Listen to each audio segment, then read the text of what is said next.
Nous écoutons un extrait du livre intitulé « Ce que je ne pouvais pas dire » 2007-2016, écrit par l'ancien président du Conseil constitutionnel, Jean-Louis Debré.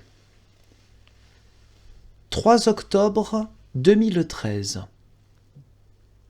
La cérémonie d'anniversaire de la Constitution, en présence de François Hollande, rassemble ce matin au Conseil 205 anciens ministres et secrétaires d'État de la Ve République, sur les 384 encore vivants. Le Premier ministre Jean-Marc Ayrault et plusieurs de ses prédécesseurs à Matignon, Édith Cresson, Lionel Jospin, Édouard Balladur et Dominique de Villepin. 1 heure avant le début de la manifestation, Alain Juppé m'a appelé pour me dire qu'il ne pouvait pas venir. Seuls François Fillon, Michel Rocard et Jean-Pierre Raffarin ont décliné mon invitation. Cette manifestation républicaine, rassemblant ministres de gauche comme de droite, a été décidée depuis le printemps et mise en place le plus discrètement possible. L'idée aurait dû en revenir au président du Sénat et de l'Assemblée. Mais il faut dire que le premier, complètement évanescent, ne semble pas s'intéresser à grand-chose, et le second est trop préoccupé de son propre avenir pour s'intéresser à quoi que ce soit d'autre. Les anciens présidents de la République sont absents, Chirac est malade, Sarkozy boude le Conseil depuis la décision qui le concerne, et Giscard n'a pas daigné venir. J'ai souhaité que la garde républicaine rende hommage à ses ministres. En grande tenue, elle a pris place tout au long du grand escalier. Avant l'arrivée de François Hollande, je les accueille tous à l'entrée du Conseil, et tous me remercient d'avoir pris cette initiative. Beaucoup m'embrassent, signe de l'émotion qu'ils éprouvent à se retrouver. Avant d'entrer dans le grand salon du Conseil, François Hollande s'attarde quelques instants dans mon bureau. J'en profite pour lui dire que la loi sur la transparence de la vie publique, que le Conseil doit examiner prochainement, m'apparaît difficilement acceptable en l'état.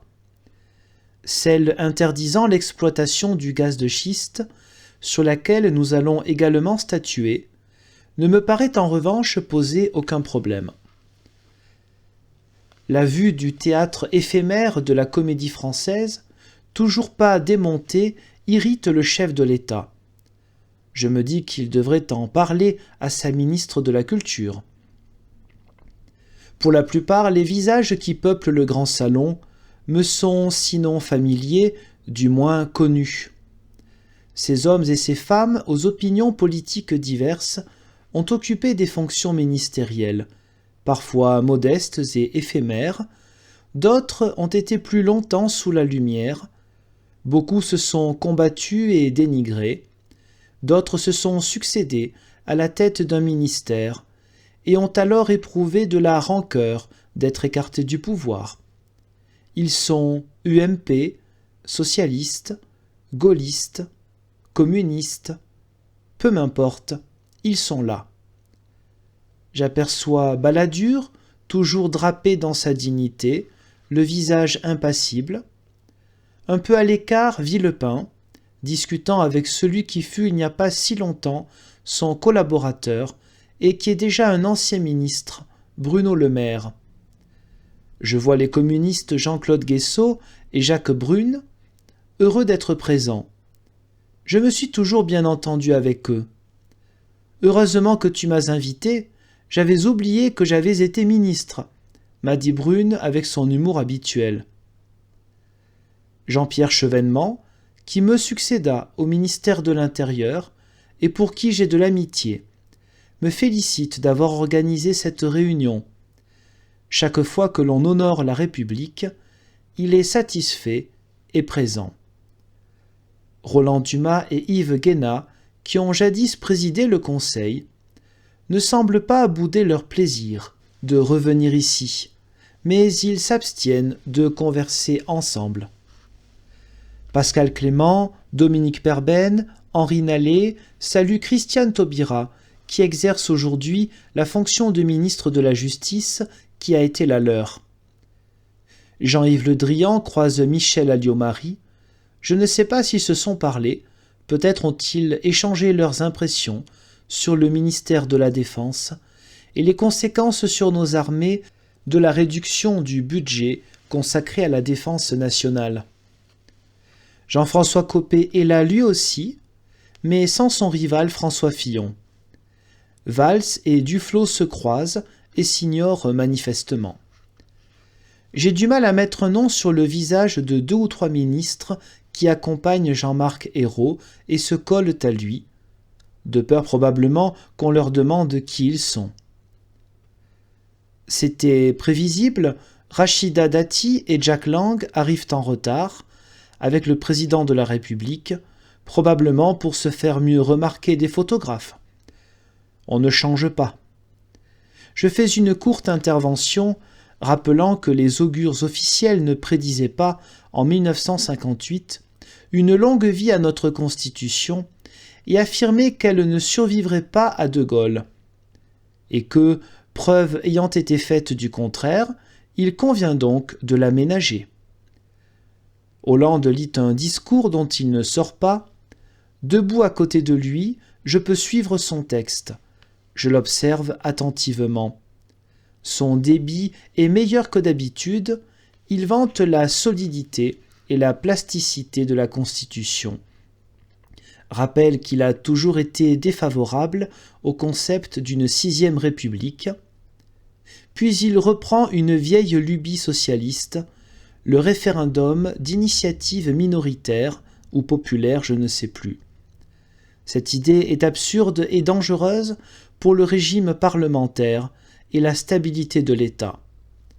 Si elle avait été appliquée au moment de la loi sur le mariage homosexuel, il s'en serait suivi un possible désaveu des parlementaires et une grave crise de régime, qui eût mis en cause le gouvernement et le président de la République. Le projet n'est pas au point. Il prévoit notamment que le Conseil aurait la mission de contrôler la réalité des 4,5 millions de signatures requises pour déclencher ce référendum.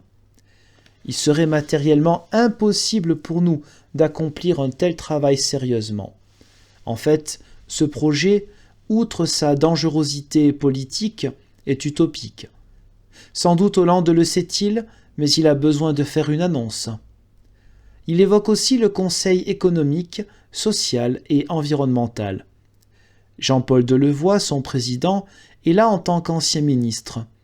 En écoutant Hollande, je me demande pourquoi il a éprouvé le besoin de parler de cette institution dont tout le monde sait qu'elle ne sert à rien d'autre qu'à placer des amis ou recaser de vieux syndicalistes et coûte très cher à la République. De Gaulle souhaitait déjà la faire disparaître. Ce serait désespérant que le grand dessein institutionnel du président se limite à raviver le Conseil économique et à relancer l'idée du référendum d'initiative minoritaire.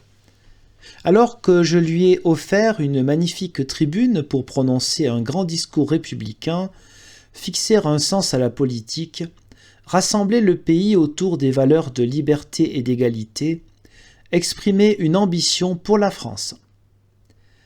Aquilino Morel ou Paul Bernard, dont on dit qu'ils sont les plumes de François Hollande, devraient s'efforcer de donner à ses discours un contenu, une flamme, du souffle, de lui trouver des formules intelligemment ciselées, comme ont su le faire Régis Debray ou Éric Orsena pour François Mitterrand. Michel Charasse, que j'interrogeais pour mon livre sur les grands discours, m'a raconté que Mitterrand corrigeait souvent les projets de discours qui lui étaient soumis et improvisait parfois. C'est dans le train Paris-Nevers, alors qu'il se rendait aux obsèques de Pierre Bérégovoy, qu'il a trouvé cette formule mémorable. Toutes les explications du monde ne justifieront pas qu'on ait pu livrer aux chiens l'honneur d'un homme et finalement sa vie. Et c'est lui encore, d'après Charasse, qui a eu l'idée de cette phrase prononcée devant le Bundestag. Le pacifisme est à l'ouest et les euromissiles sont à l'est. Le discours est aussi indispensable à la liturgie politique que le sermon à l'office religieux. Moment essentiel de la grand-messe politique, il est espéré, attendu, commenté. Celui de Hollande devant le Conseil est décevant, terne, sans intérêt. C'est par le discours que l'homme d'État imprime un style à son action.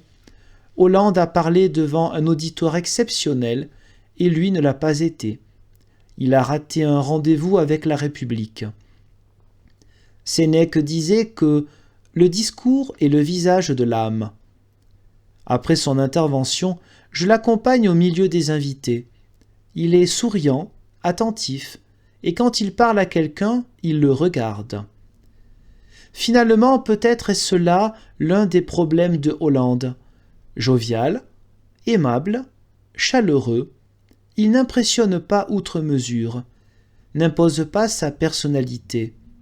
Il ne dégage aucun magnétisme. Quand Giscard, Mitterrand, Chirac, Sarkozy pénétraient dans une salle lors d'une réception et passaient au milieu des invités, je me rappelle que tous les regards se focalisaient sur eux. Chacun tentait de s'approcher pour leur serrer la main et être remarqué, s'entretenant, fût-ce quelques secondes, avec eux, comme si cet instant avait quelque chose de sacré. Hollande ne suscite pas la même effervescence, ni la même attirance. Je ne ressens rien de similaire quand il parcourt le grand salon, bien qu'il soit avenant et d'un abord facile.